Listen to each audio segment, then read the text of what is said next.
The Arizona sun beat down mercilessly on the dusty street of Tucson as Nayeli walked toward the trading post, her worn moccasins stirring small clouds with each step.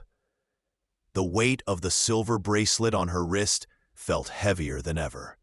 It was the last piece of her mother's jewelry, the final connection to a life that had shattered 6 months ago, when fever took both her parents within days of each other. Her stomach cramped with hunger. 3 days without a proper meal. The Apache reservation offered little, and the white settlers offered even less to a woman alone. She pushed open the door of McGrath's store, the bell jangling overhead like a death knell. Before we continue with Nayeli's journey, I'd love to ask you to take a moment to subscribe to our channel and give this video a like. Your support truly matters and motivates us to bring you more quality stories like this one.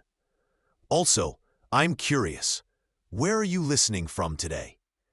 I need food, Nayeli said quietly to the shopkeeper, a red-faced man who looked at her with barely concealed contempt. She held up the bracelet, its turquoise stones catching the lamplight. "This is worth. Ain't worth nothin' to me, Injun," McGrath spat. "Get out before I call the marshal." The door behind her opened with such force it slammed against the wall. Nayeli turned to see a man filling the doorframe. Not Apache, not white, but somewhere in between. His skin was sun-darkened bronze, his black hair fell past his shoulders, and his eyes held the color of storm clouds. He wore denims and a worn leather vest that stretched across shoulders broad as an ox yoke. Muscles corded his forearms, visible where he'd rolled up his sleeves. "McGrath," the man's voice rumbled like distant thunder. "You got a problem with my sister?" "Sister?" Nayeli's eyes widened, but she remained silent, sensing something important happening. McGrath's face went pale. "Mr. Cord, I didn't know. My sister needs supplies. Load up a month's worth. Flour, beans, coffee, salt pork, dried fruit." The man called Cord stepped beside Nayeli, and she felt the heat radiating from his massive frame. "And McGrath, if I hear you've disrespected another Apache woman, I'll make sure every ranch within 50 miles knows you're not to be trusted." "Yes, sir, Mr. Cord. Right away, sir." When they stepped outside, Nayeli tried to return the bracelet to her wrist, but Cord's large hand gently stopped her. His fingers could have crushed hers, yet his touch was impossibly careful. "Silver isn't what you need," he said, his gray eyes meeting hers directly. "What you need is a safe place and honest work." "I don't understand. Why did you call me sister?" A ghost of a smile crossed his weathered face. "Because McGrath respects property and blood, even if he doesn't respect people, and because every Apache woman deserves a brother's protection when the world's forgotten how to offer it." He gestured to a powerful paint horse tied nearby. "My ranch is 10 miles north. I need someone who can cook, tend the garden, maybe help with the horses. Room, board, and wages. Interested?" Nayeli studied him. She'd learned to read men quickly in these past months. The ones who looked at her like meat, the ones who looked through her like smoke. This man looked at her like she was a person. Still, survival had taught her caution. "Why would you help me?" Cord's jaw tightened, and something ancient and painful flickered in his eyes. "Because 3 years ago, I couldn't help someone who needed it. I won't make that mistake twice." The Cord Ranch sprawled across a valley, where cottonwoods clustered near a creek that sang over smooth stones. The main house was adobe and wood, sturdy and well-maintained. Corrals held 24 horses, paints, Appaloosas, and Mustangs in various stages of training. "Used to run cattle," Cord explained as he helped her down from the horse, his hands spanning her waist completely. Switched to horses 5 years back. Turns out I'm better with animals than people." The comment was self-deprecating, but Nayeli saw the truth differently. In the week that followed, she watched how Cord gentled a wild-eyed mare with patience that bordered on miraculous. He never raised his voice, never forced. He simply waited, present and steady, until the horse chose to trust. He treated Nayeli the same way. Her room was small but private, with real glass in the window and a lock on the inside of the door. He showed her the kitchen garden, overgrown but salvageable, and the larder stocked with more food than she'd seen in months. He asked her preferences for meals, gave her space to settle in, and knocked before entering any room she occupied. "You move like a man used to living alone," she observed on the third evening as she served stew. She'd noticed how he always positioned himself where she could see him, never approaching from behind, never blocking doorways. "Been alone since I was 25, Cord said, breaking bread with those enormous, scarred hands. "Wife and baby daughter died bringing her into the world. Sarah wanted to live out here, away from her people in Santa Fe. I promised her father I'd keep her safe." His voice went hollow. "Couldn't even do that." Nayeli set down her spoon. "Death comes when it wants. You didn't fail her.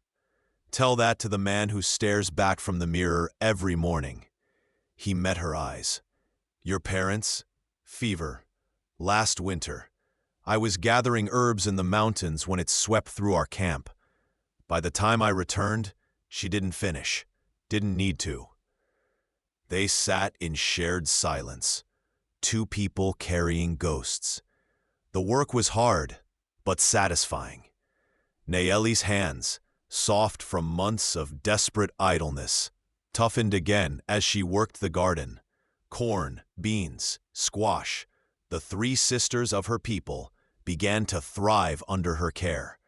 She baked bread in the outdoor oven, mended Cord's shirts, and slowly brought order to a house that had forgotten a woman's touch. But it was the horses that changed everything. "Want to learn to ride properly?" Cord asked one morning, his gray eyes holding a challenge. "I know how to ride. You know how to cling to a horse's back and pray. I'm talking about becoming one with the animal, truly riding." He led her to the gentlest mare, a dappled gray named Storm. "First lesson, trust. The horse feels everything you feel. Fear, confidence, anger. It all travels through your body into theirs." He stood behind her as she mounted, his hands steadying her waist. Even through her dress, she felt the strength in his grip, the barely leashed power in his frame. He had to be 6.5 feet tall, with muscles built from years of ranch work. Veins roped along his forearms. When he reached up to adjust her grip on the reins, she saw the scars crossing his knuckles. A fighter's hands. "Relax your shoulders," he murmured, his voice near her ear. "Stop trying to control everything. Let Storm teach you her rhythm." Over the following weeks, Nayeli learned how to read a horse's ears, how to shift her weight for turns, how to run full gallop across the valley with the wind tearing at her hair and laughter bubbling from her throat. And she learned about the man who taught her. Marcus Cord was the son of a Mexican rancher and an Apache woman who'd been cast out by both communities. He'd built this ranch with his own hands, survived betrayal and loss, and carried a reputation that made hard men step aside when he walked into town. He could break a man's jaw with one punch, but she watched him spend an hour freeing a baby rabbit from brambles, his massive fingers impossibly gentle. He never touched her without reason, never let his gaze linger too long.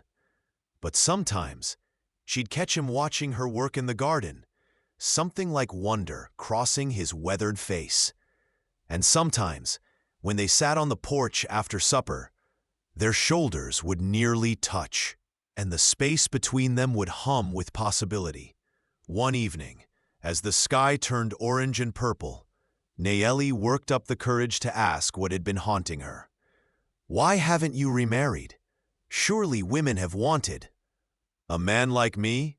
Cord's laugh was bitter. "Half-breed rancher with a dead wife and a temper? I promised Sarah's father I'd never love again. Seemed the only way to honor what I'd taken from him." "That's not honor," Nayeli said sharply. "That's cowardice." His head snapped toward her, storm-gray eyes flashing. For a moment, she saw the dangerous man others feared. Then his expression crumbled into something vulnerable and lost.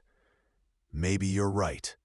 Maybe I've been hiding out here, pretending work and solitude are enough."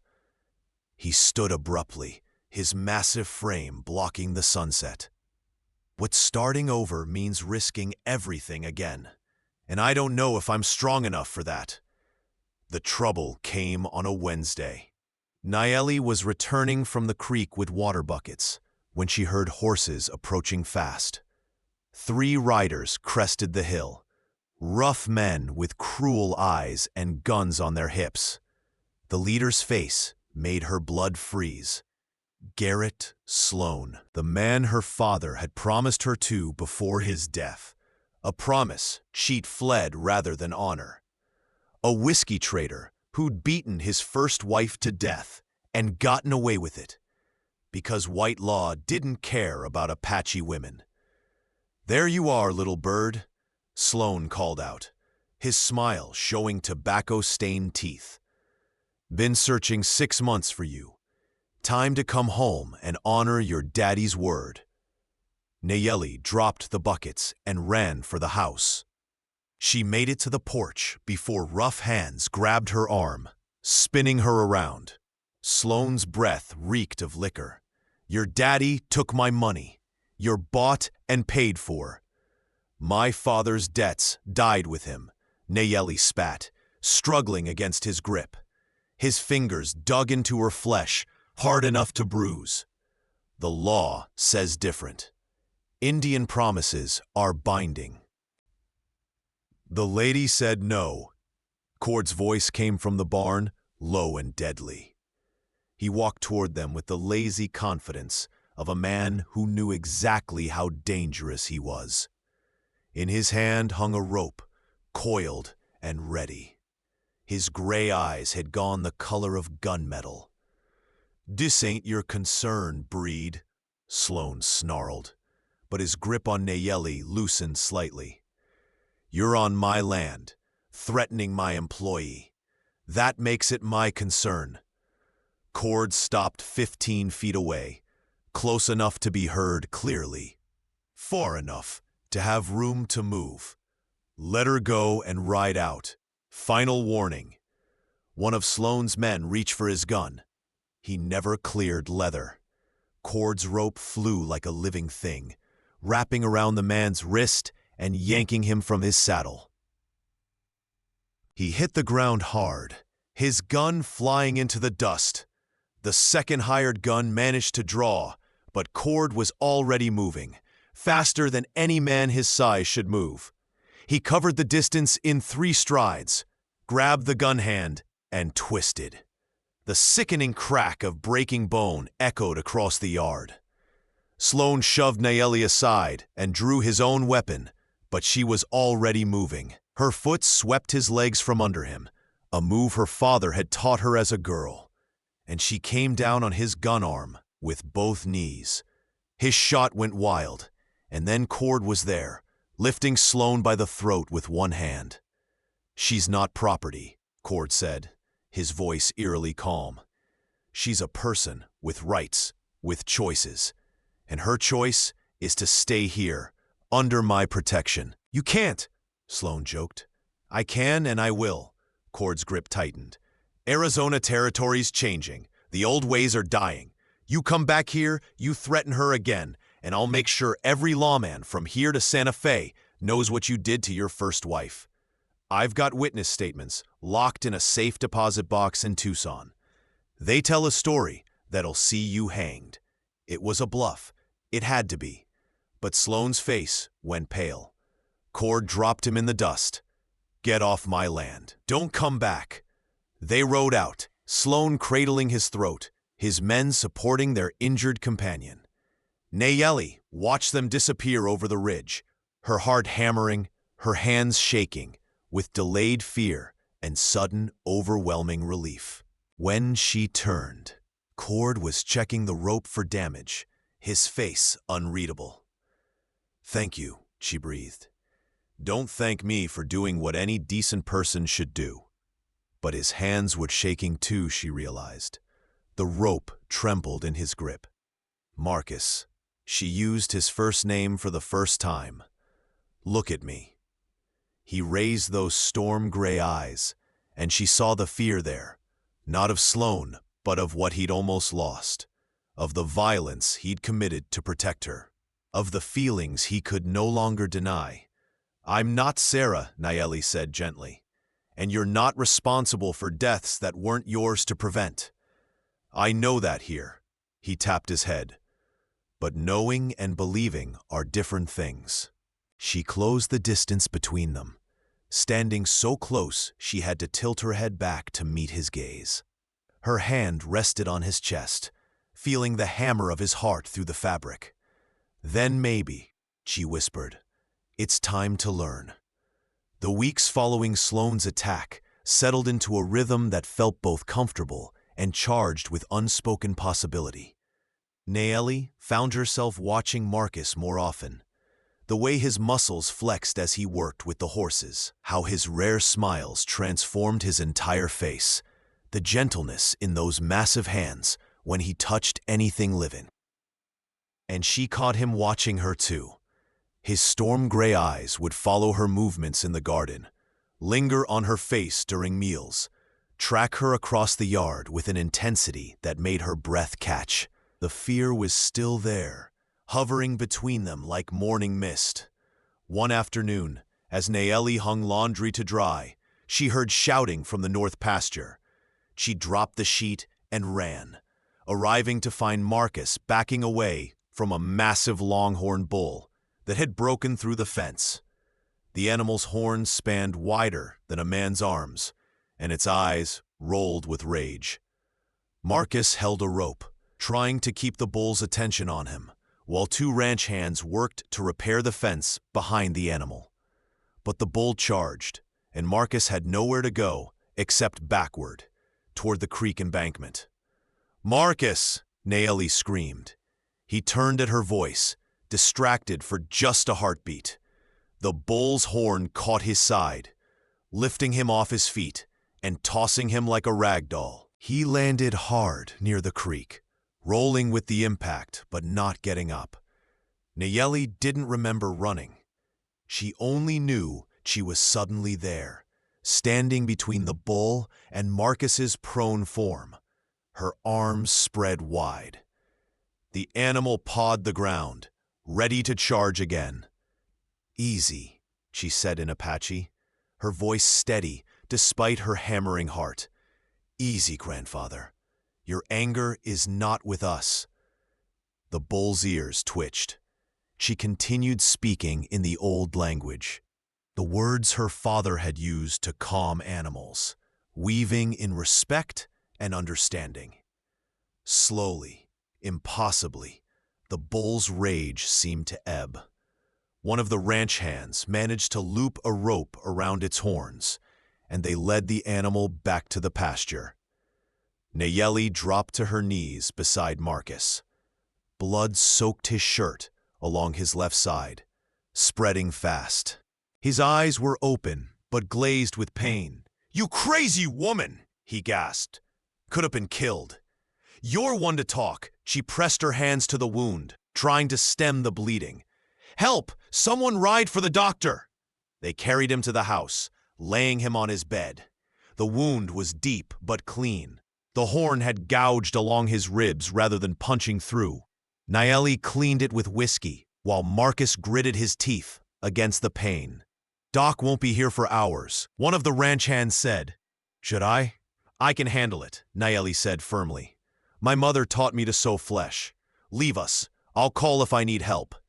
When they were alone, she began the careful work of stitching. Marcus watched her face, his jaw clenched. "Talk to me," he said through gritted teeth. "Distract me from this. What do you want me to say? Why you stood in front of that bull? Why you risked your life for mine?" Nayeli tied off a stitch, her hands steady even as her heart raced. "Because a world without you in it would be less. Because in these months you've shown me what a good man looks like. Because," she met his eyes, "because I'm falling in love with you. And the thought of losing you makes me understand your fear perfectly." Marcus's breath caught. From pain or emotion, she couldn't tell. His hand found hers, those huge fingers trembling slightly. "Nayeli, don't. Not now. Not while you're hurt and vulnerable. When you tell me how you feel, I want you whole and certain." She continued stitching, blinking back tears. "But I needed you to know. Life's too short for silence." She finished the wound and bandaged it carefully. Marcus had lost blood and needed rest, so she helped him drink water laced with willow bark for the pain. As the sun set, she sat beside his bed, keeping watch. "Stay," he murmured, half asleep from exhaustion and medicine. "Please." So she did, sitting in the chair beside him through the night, her hand in his. The next 3 days tested them both. Marcus developed a fever, his powerful body fighting infection. Nayeli barely left his side, changing bandages, forcing water and broth down his throat, bathing his face with cool cloths when the fever peaked. In his delirium, he talked, fragments of memory spilling out, about Sarah and the baby, about finding them both cold and still, about the promise he'd made to her father, about the loneliness that had become his constant companion, about the day Nayeli had walked into his life and cracked the walls he'd built. "Can't lose you two," he muttered, his fever-bright eyes unseeing. "Can't survive it again." "You won't lose me," Nayeli whispered, pressing a cool cloth to his forehead. "I'm right here. I'm staying right here." On the 4th day, the fever broke. Marcus woke clear-eyed as dawn painted the sky pink and gold. Nayeli had fallen asleep in the chair, her head resting on the edge of his bed, her hand still holding his. He studied her face, the high cheekbones, the full lips, the strength evident, even in sleep. This woman who'd stood between him and death, who'd sown his flesh and fought his fever, and stayed when she could have run. "Nayeli," he said softly. She woke instantly, sitting up. "How do you feel?" "Like I got gored by a bull." He smiled slightly. "But alive, thanks to you. The doctor said you saved my life, that without your quick work I would have bled out before he arrived." Marcus shifted, wincing at the pull of his stitches. "You stood in front of that bull." "I did." "Why?" "I told you why." "Tell me again, now that I'm whole and certain." Nayeli looked at their joined hands. "Because I love you. Because you're the best man I've ever known. Because when I imagine my future, you're in every part of it." Marcus used his free hand to cup her face, his thumb tracing her cheekbone. "I've been so afraid. Afraid that loving you meant betraying Sarah's memory. Afraid that if I let myself feel this, I'd lose you too. But lying here, burning with fever, all I could think was that the real betrayal would be wasting the time we have. Sarah would want me to live, not just survive. And what do you want? You. Every stubborn, brave, beautiful part of you." He pulled her closer, ignoring the protest of his injury. "I love you, Nayeli. I think I've loved you since you tried to trade that bracelet for food. since you looked at me like I was a person worth knowing. I'm done being afraid." She kissed him then, soft and careful, mindful of his injury. The kiss tasted of new beginnings and second chances, of courage finally found.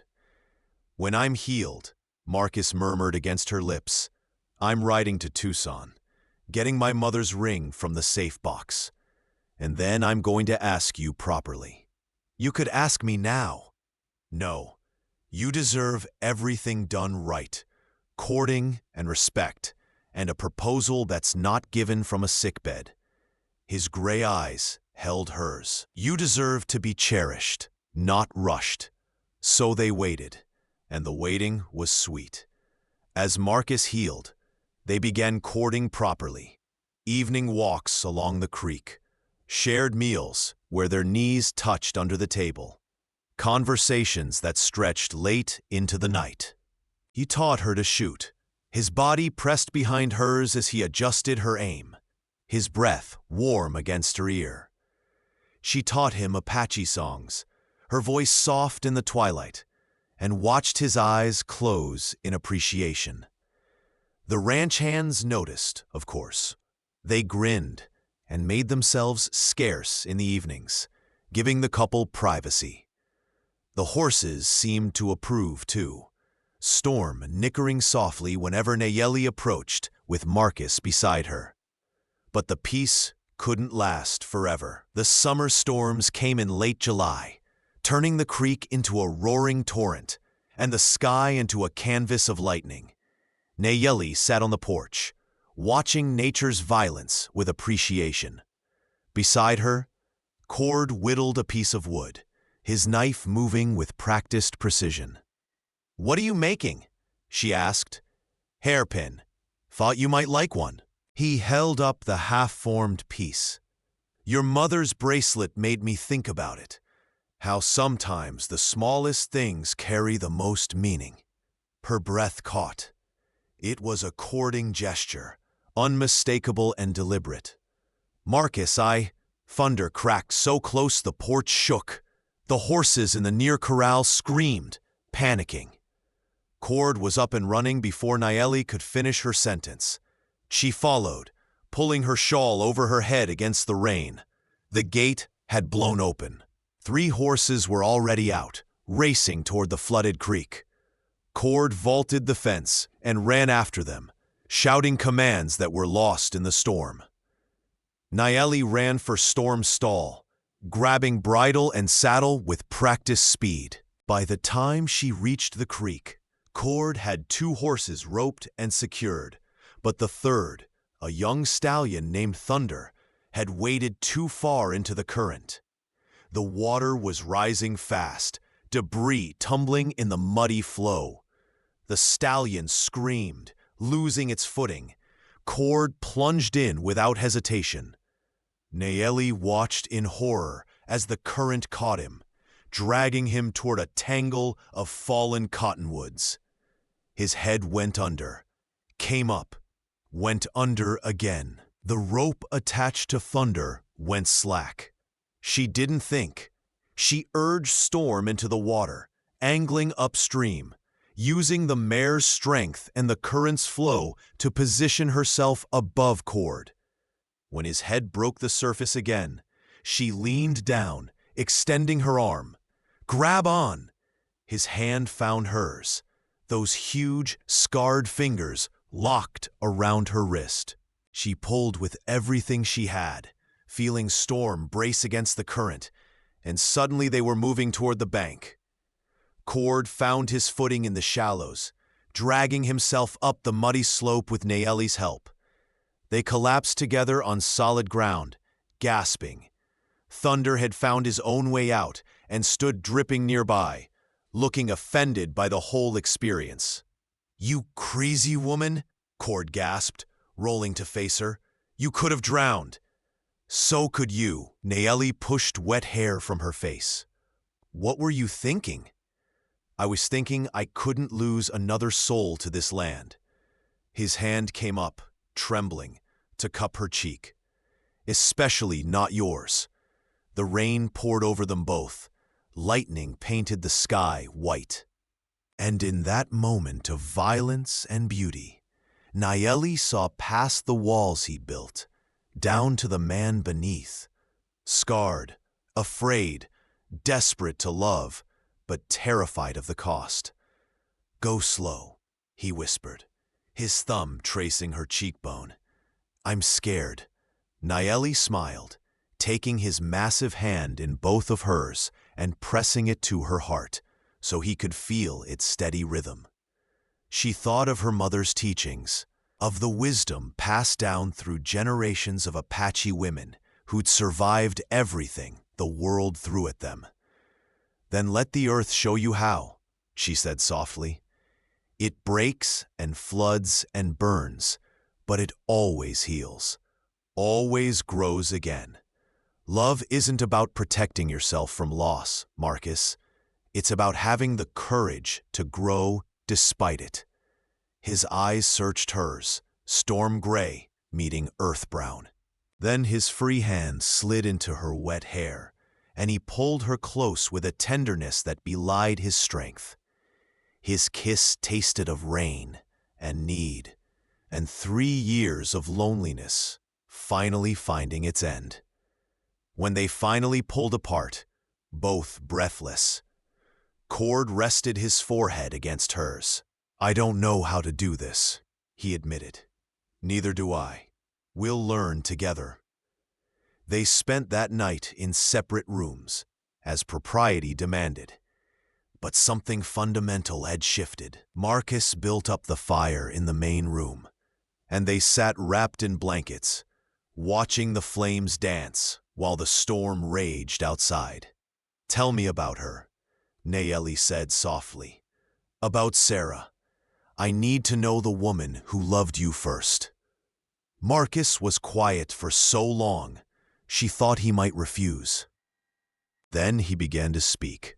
She was small, barely came up to my chest, had these green eyes that laughed before her mouth did. Her father owned the Mercantile in Santa Fe, respectable family, money, education. She could have married a banker or a lawyer. He smiled at the memory. Instead, she chose a half-breed horse wrangler with more dreams than sense. "She sounds brave." She was terrified of disappointing her family, of leaving everything she knew. But she did it anyway, because she believed in what we could build together. His voice roughened. "I promised her father I'd keep her safe, give her a good life. She died screaming my name, and I couldn't do a damn thing to save her or our baby." Nayeli took his hand, lacing her fingers through his. "You loved her completely. That's what you gave her. And that's what she'd want for you now. To love completely again. I'm afraid I'll love you the same way, and lose you the same way." "You might." Nayeli's honesty was gentle but unflinching. Death comes for everyone eventually.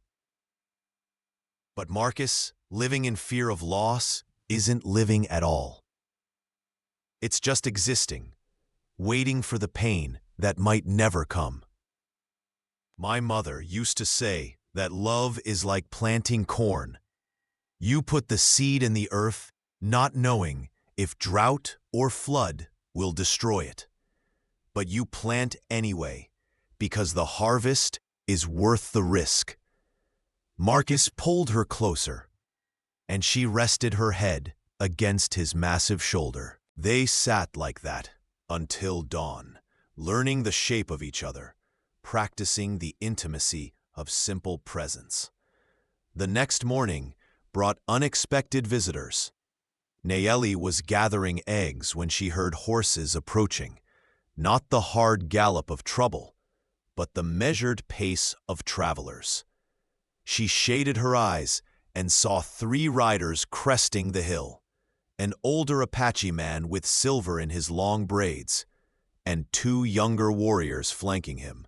Her heart stopped. She recognized the elder immediately. "Grandfather," she whispered.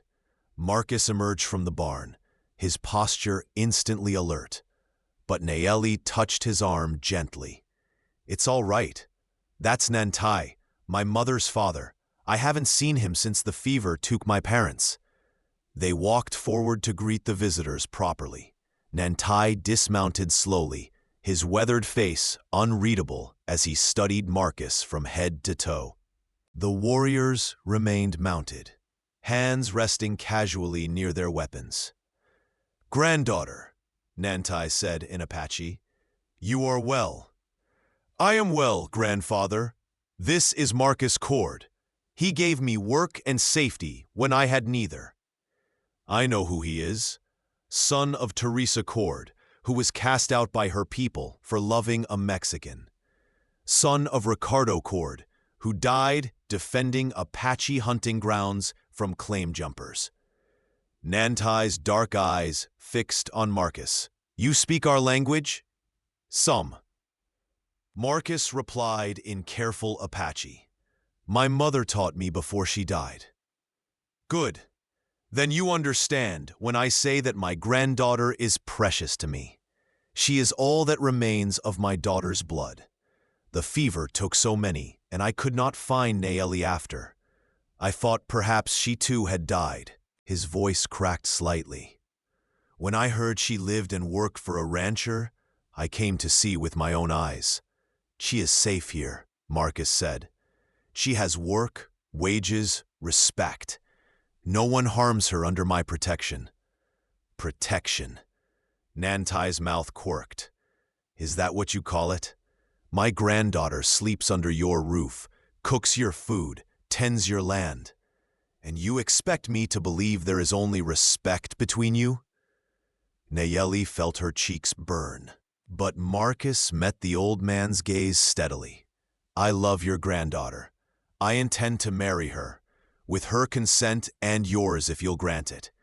But I will not dishonor her or rush her.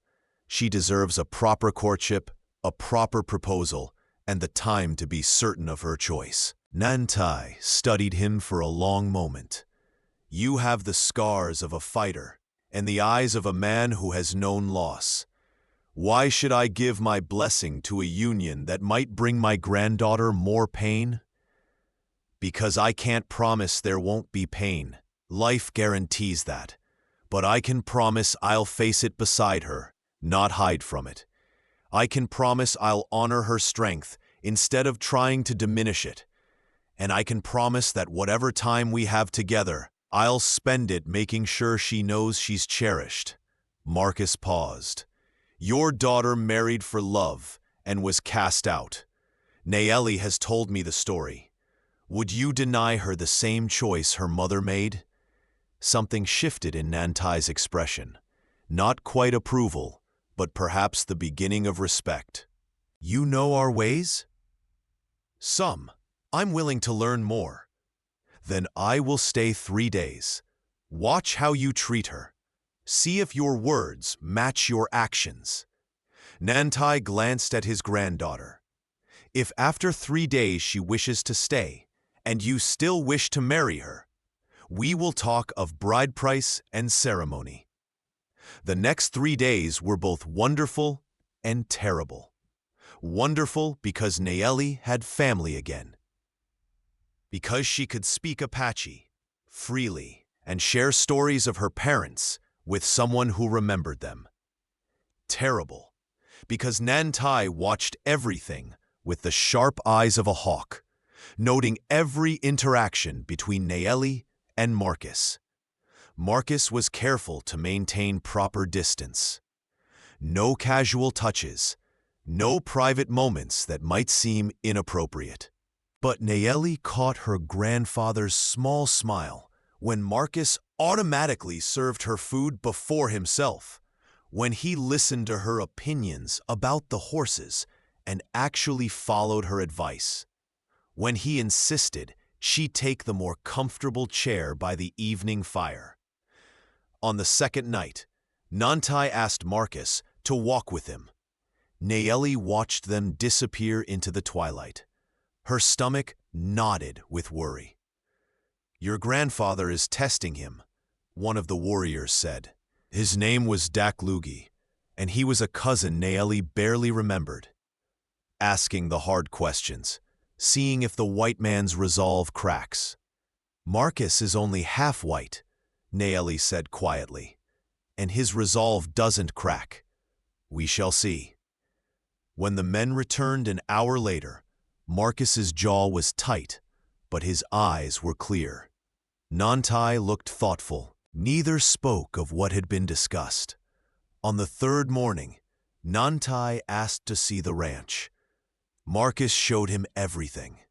The corrals, the breeding program, the carefully maintained irrigation for the garden, the small cabin he'd been building on the eastern section of the property. What is this for? Nantai asked, gesturing to the cabin. Originally, storage, but lately I've been thinking it could be a home. For a foreman, maybe. Or, Marcus glanced at Naeli, or for family. If they needed a place to stay. If they wanted to be close, but still independent. Understanding dawned in Naeli's eyes. He was offering her grandfather a place, a way to be near his granddaughter, without sacrificing pride or autonomy. Nantai said nothing, but his eyes softened slightly. That evening, as the sun set in orange and gold, Nantai called them both to him. The two warriors stood witness as the old man faced Marcus. You are not Apache, Nantai said. You are not fully Mexican either. You are caught between worlds, as my granddaughter is. Perhaps that is why the spirits brought you together. Two people who belong nowhere can make their own belonging. He reached into a leather pouch and withdrew a band woven from horsehair and decorated with small turquoise beads. This was my wife's. She wore it the day we married, and my daughter wore it when she married Naeli's father. It has bound 3 generations of our family. He held it out to Marcus. If you would marry my granddaughter in the Apache way as well as the white man's way, you must offer her this and speak the words of commitment. Marcus took the band with reverent care. His hands trembled slightly as he turned to Naeli. In the fading light, his storm-gray eyes held such raw emotion, it made her breath catch. Naeli, he said in Apache, the words her grandfather had taught him. I see you. Not who you were, not who you might become, but who you are now. I see your strength and your kindness, your courage and your wisdom. I see the woman who stood between me and death, who fights for what she believes in, who makes barren ground bloom. He knelt, this massive man, all power and muscle, kneeling in the dust before her. I offer you my protection, but not my control. My love, but not my cage. My name, but not my dominion. I offer you partnership, respect, and all my days from this moment forward. Will you walk beside me? Tears streamed down Naeli's face as she held out her wrist. I will walk beside you. I see you too, Marcus Cord.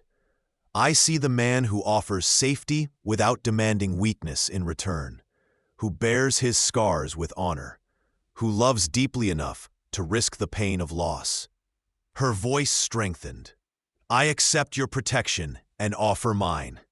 I accept your love and offer mine. I accept your partnership and bind my life to yours. Marcus tied the band around her wrist, his fingers lingering on her pulse point.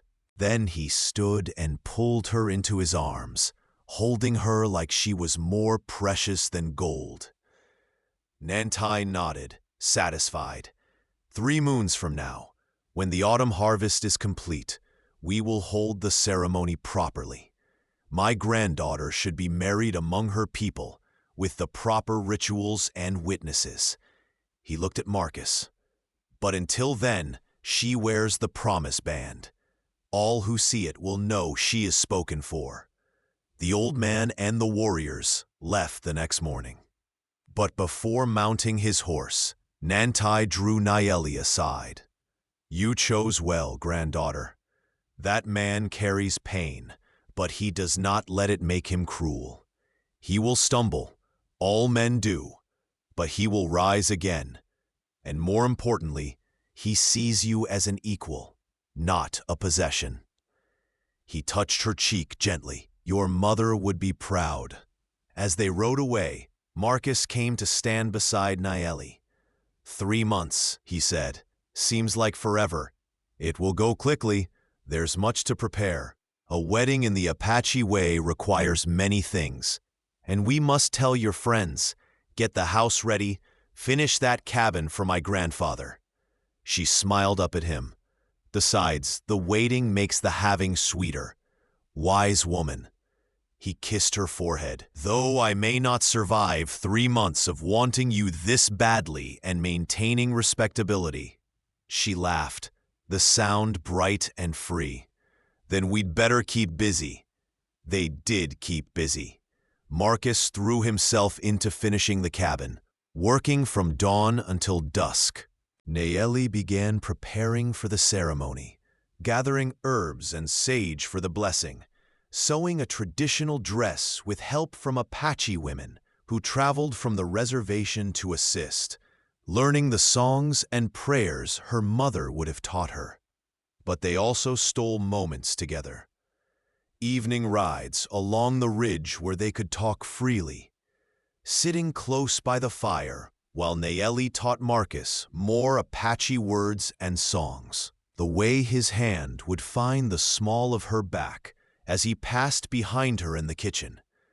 How she'd touch his shoulder when setting his coffee down, her fingers lingering just a heartbeat longer than necessary. The tension between them built like summer heat, not uncomfortable, but present, charging every interaction with awareness. One afternoon, 6 weeks after Nantai's visit, a rider came thundering up to a ranch. It was Doklagi, his horse lathered with sweat, his face grim. "Soldiers," he gasped. "They're forcing Apache families off their traditional hunting grounds, building a new fort. My father refused to move. They beat him badly. Others are gathering to fight back, but it will be a massacre. The army has too many men, too many guns." Marcus's jaw tightened. "How many soldiers?" 30, maybe more. Led by a captain named Vickers. He has a reputation for cruelty toward Indians. "I know Vickers." Marcus's voice went cold. He was drummed out of the service in Texas for unnecessary violence. If they reinstated him, it's because they want someone who won't hesitate to kill. He looked at Nayeli. "I have to help. I can't stand by while families are brutalized." "I'm coming with you," Nayeli said immediately. "No, it's too dangerous." "They're my people, my family." Her eyes flashed. "You don't get to protect me from this, Marcus. We're partners, remember? That means we face dangers together." He looked like he wanted to argue, but Doklagi cut in. "We need every voice that carries weight with white men. Cord is known, respected. If he speaks against this, it might prevent bloodshed. And Nayeli can translate, help people understand their options." Marcus exhaled hard. "Fine. But you stay behind me if there's shooting. Promise me." "I promise nothing except to use good judgment." Nayeli was already moving toward the house to grab supplies. "How long do we have?" "Vickers gave them until tomorrow to clear out.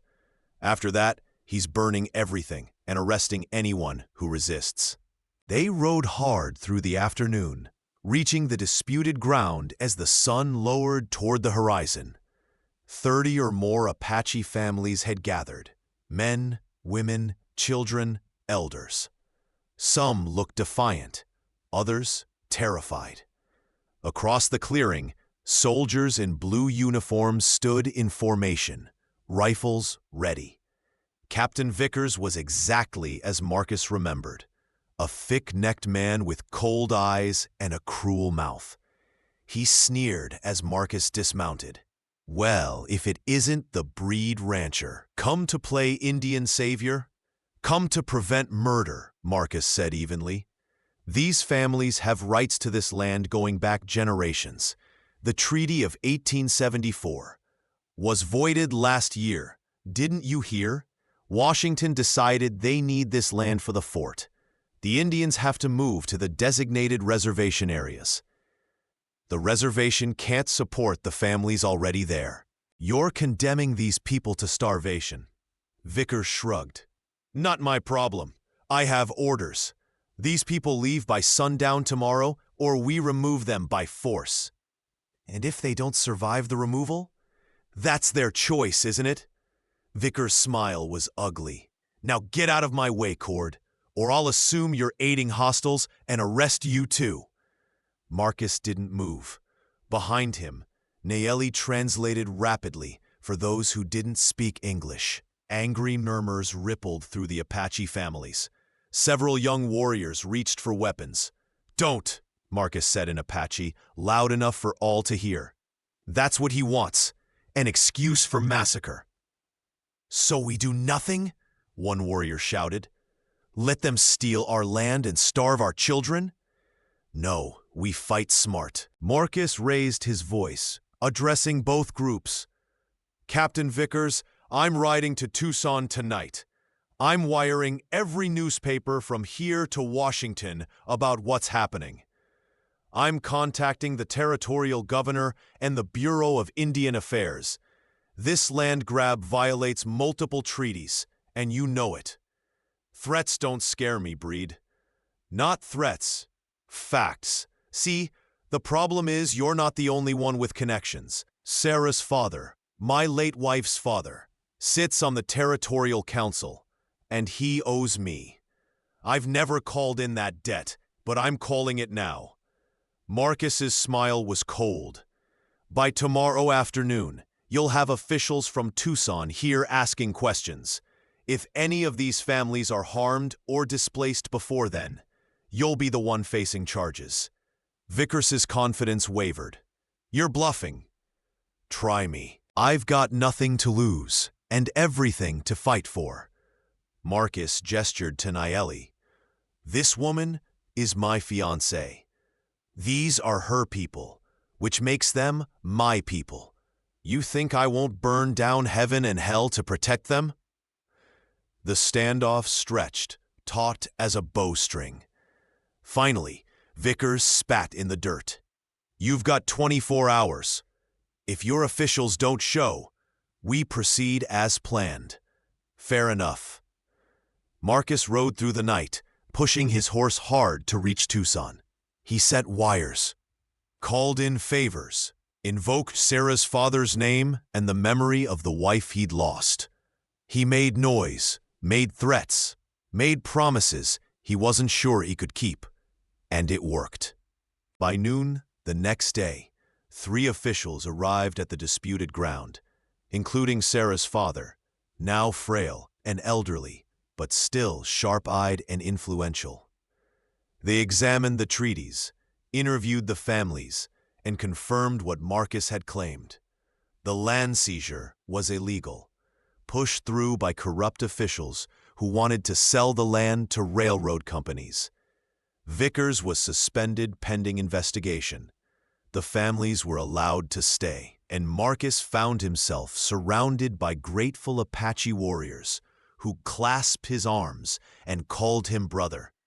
Nayeli pushed through the crowd and threw her arms around him. He held her tight, breathing in the scent of her hair, feeling the rapid beat of her heart against his chest. You did it, she whispered. You saved them. We did it, together. He pulled back to look at her face. Is this what marriage to me looks like? Riding into danger, fighting impossible battles? Yes, she said simply. And I wouldn't have it any other way. My mother's, he said, opening it to reveal a simple silver ring set with a small turquoise stone. My father gave it to her when they married, even though both their families disowned them for it. She told me to give it to a woman who was brave enough to love despite the cost. Nayeli looked at the ring, then at the man holding it.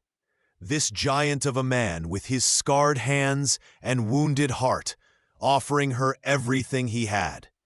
Nayeli, he continued, his voice rough with emotion. I can't promise I won't be afraid sometimes. Can't promise I'll always know the right thing to say. But I promise I'll face that fear. I'll keep trying, and I'll spend every day worthy of the gift you're offering me. Will you marry me?